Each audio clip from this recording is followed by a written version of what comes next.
இங்கிலாந்து நாட்டின் தலைநகர் லண்டனில் டிராவிடன் என்ற பகுதியில் இருக்கின்றேன். கடையின் பெயரை பாருங்கள், கொங்கு நாடு ரெஸ்டாரண்ட்.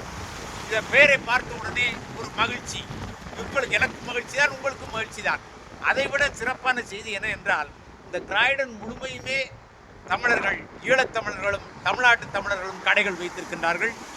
என்னை அழைத்து வந்த நண்பர் என்னுடைய பதிவுகளை பல ஆண்டுகளாக பார்த்து வருகின்றார். என்னை சாப்பிட அழைத்தார். நானும் என் மகளும் வந்தோம். மகள் தான் இப்பொழுது பதிவு செய்து கொண்டிருக்கிறார். இன்றைக்கு அவர் சொன்னதில் மிகச்சிறப்பான செய்தி என்னவென்றால், இந்த இங்கிலாந்து நாட்டில் குஜராத் மாநிலத்தை சேர்ந்த பட்டேல்கள் தான் ஆதிக்கம் செலுத்தி வந்தார்கள் வணிகத்தில். ஈழத்தமிழர்கள் இன்றைக்கு அந்த வணிகத்தை முழுக்க முழுக்க தாங்கள் கைப்பற்றி வெற்றி கொடி நாட்டி இருக்கின்றார்கள். அது தமிழர்களுக்கெல்லாம் பெருமை தரக்கூடிய செய்தி. அதே போல இப்பொழுது பெரும்பான்மையான இடங்களில் அவர்கள் வணிகம் செய்து வருகின்றார்கள். குஜராத்தி சில பஞ்சாபி சர்தார்கள் வணிகம் செய்கின்றார்கள்.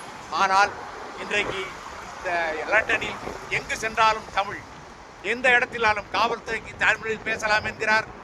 எந்த விஷயத்துக்குனாலும் தமிழில் பேசலாம். கிட்டத்தட்ட ஒரு தமிழ்நாடு மாதிரி ஆயிருக்கிறது.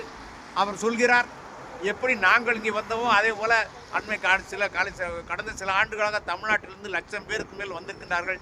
எதிர்காலத்தில் தமிழ்நாட்டு தமிழர்கள் எங்களை விட பெரிய இடத்திற்கு வருவார்கள் என்று கூட அவர் சொன்னார். எனவே தமிழ்நாட்டு இளைஞர்கள் வாய்ப்பை பயன்படுத்திக் கொண்டு லண்டன் வந்து சேருங்கள்.